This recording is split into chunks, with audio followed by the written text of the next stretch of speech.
that acts as medium of exchange. Everybody accepts money as a form of payment to trade goods and services. But before money comes in, people always using system barter to trade goods and services. But there are a lot of limitation of system barter. There are a lot of limitation of money. First of all is there is no common measure of exchange. Second, indivisibility of certain goods. There are some problems in portability, difficulty in storing wealth, and lack of standard of different payment. So that because of this limitation, money comes in. And people nowadays are more easier to bring money to any way they are home. Because money is used to trade goods and services.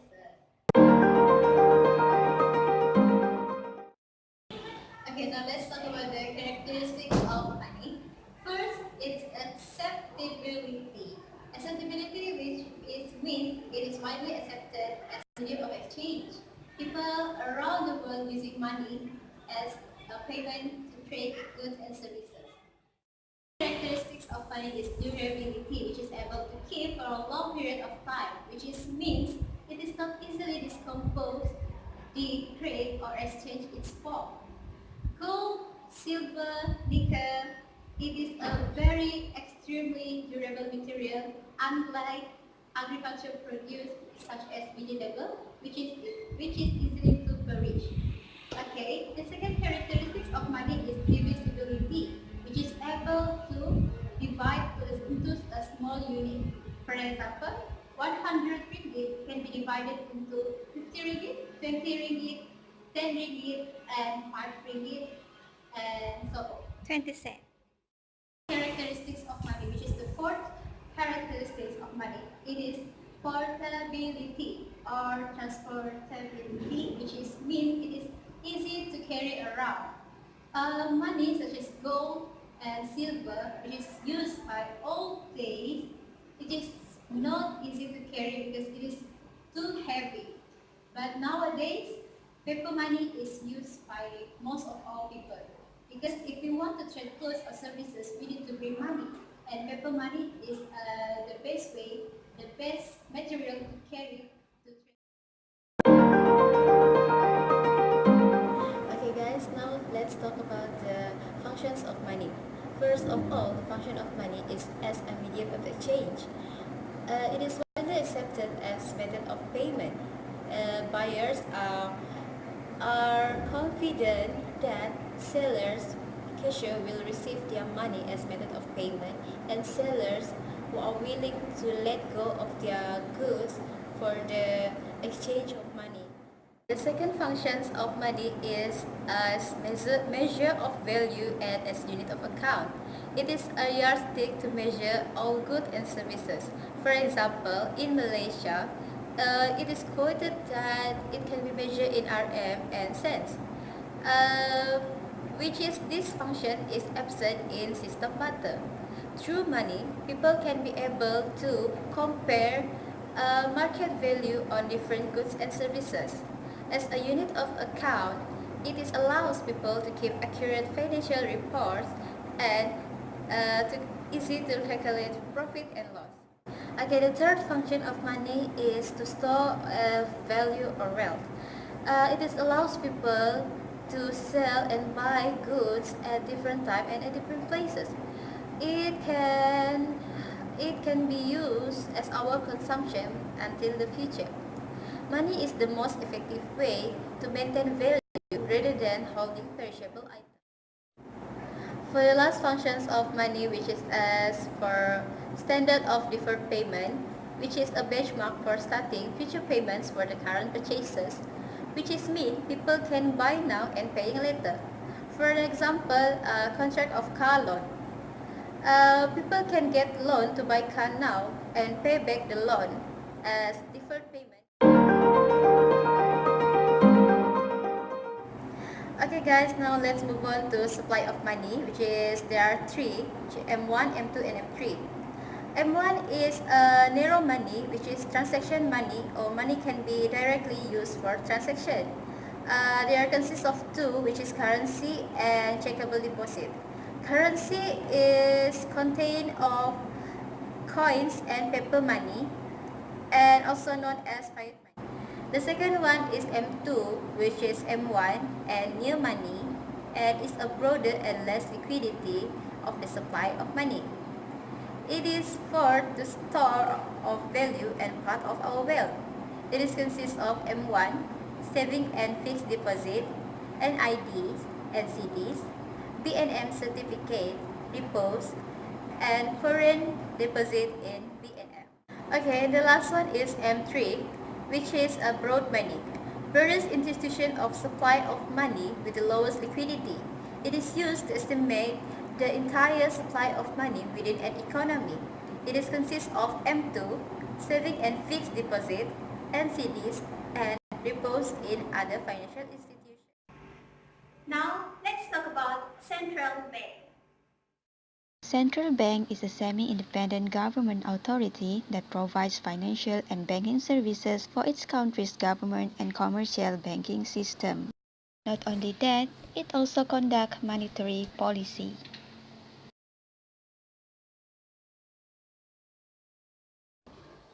Functions of central bank are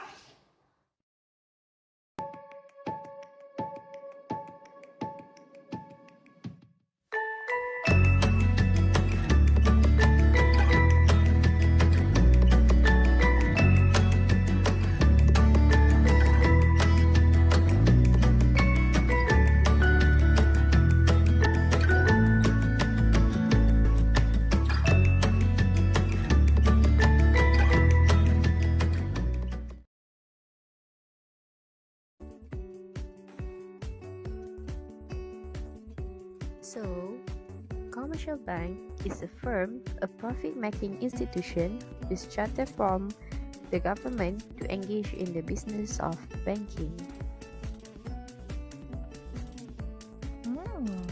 Example of commercial bank in Malaysia is Maybank, CIMB Bank, M-Bank Group, and Public Bank.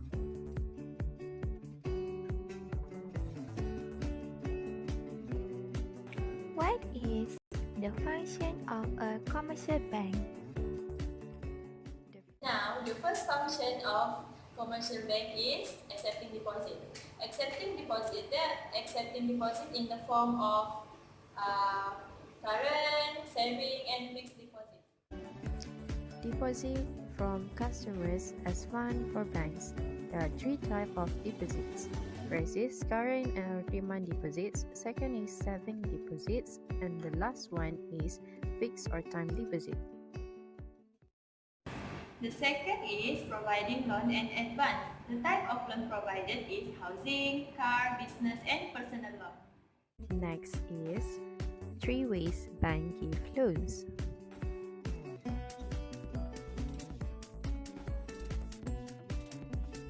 First is direct loans. Second is overdraft, and the last one is discounting of bills. Third one is providing others banking services and facilities. For example is Exchange transactions, issuing bank drafts, providing safe deposit boxes, and provide auto telemedicine. the last one is commercial bank make a credit creation. This is to earn profit and increase money supply. To its customers. In the process of granting loans, commercial banks manage to earn profit and increase the money supply.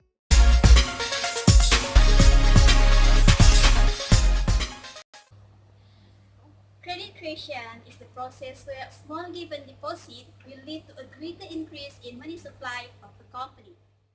This happens when the commercial bank provides a loan and investment to its customer from the deposit received from the depositor.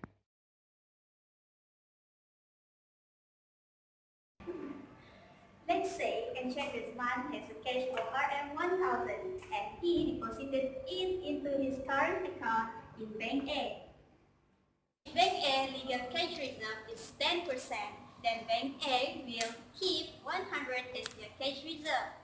while the remaining 900 will be loaned out to the public, let's say Puan Rogaya. So, Puan Rogaya will receive that 900.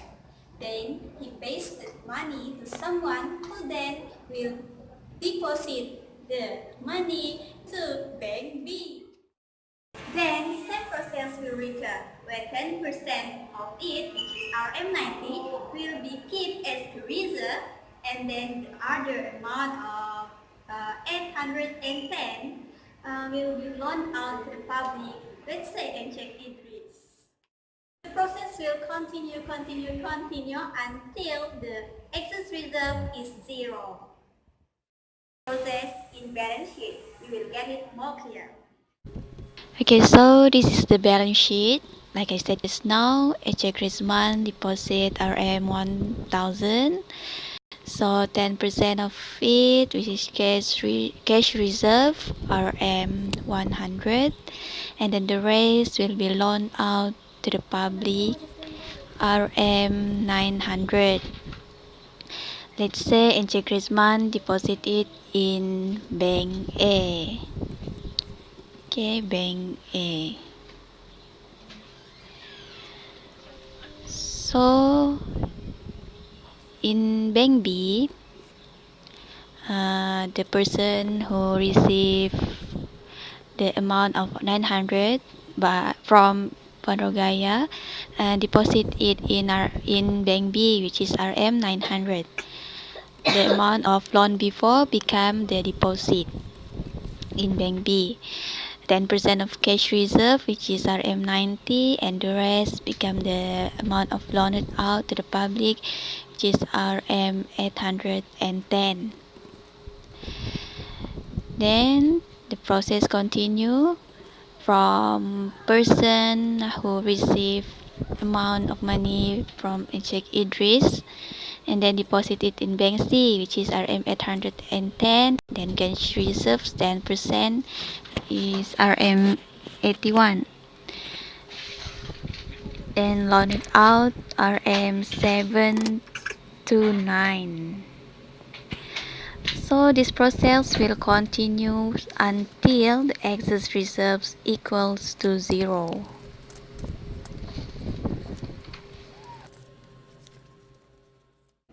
However, there are some assumptions that should be applied in order to explain this process of credit creation.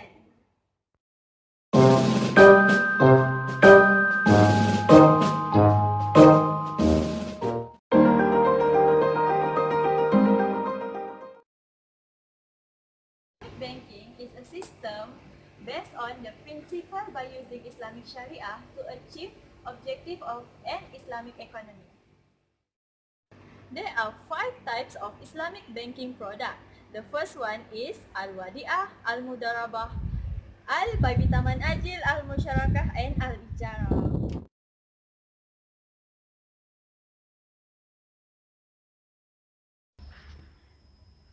Al-Mudarabah. Al-Mudarabah is a contract between two parties to finance a business venture where the investor solely provides the capital and the bank acts as an entrepreneur who solely. Now, let's look how Mudarabah works. Investors and Islamic bank decides to enter a Mudarabah business venture.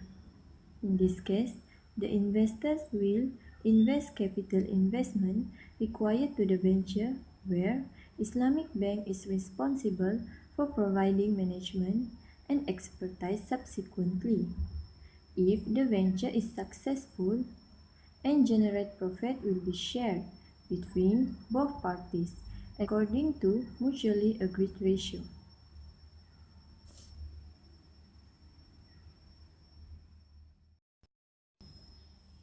The second is Al-Musyarakah.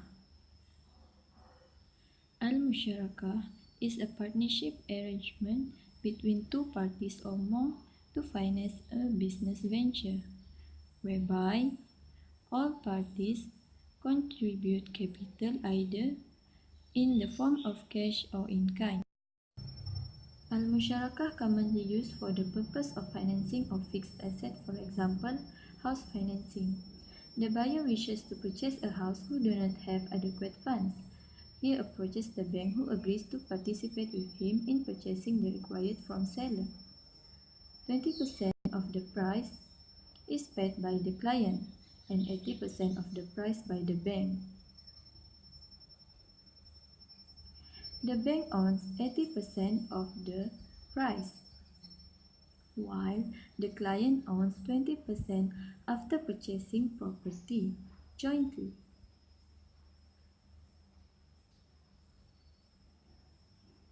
The client uses house for his residential requirement and pays rent to the bank until finish the payment. Then the ownership of the house will give to the buyer.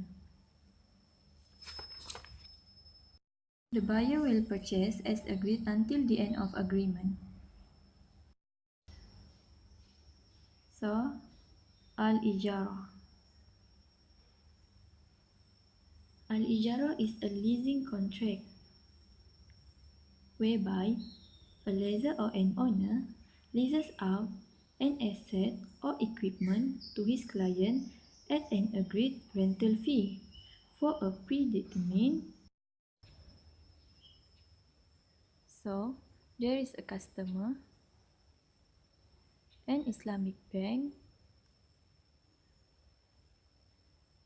and the supplier.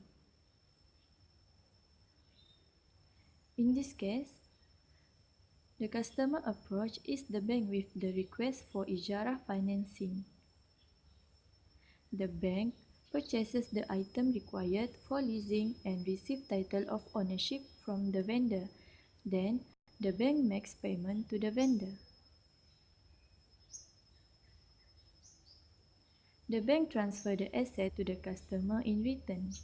The customer makes periodic payment as per the contract, and finally, at the end of the contract, the asset title transferred to the customer based in the method disclosed in the agreement.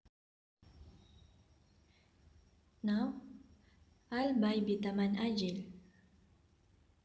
Al-bay bitaman ajil can be defined as a contract on sale and purchase transaction for the financing of assets on a deferred and on installment basis at a pre-agreed payment.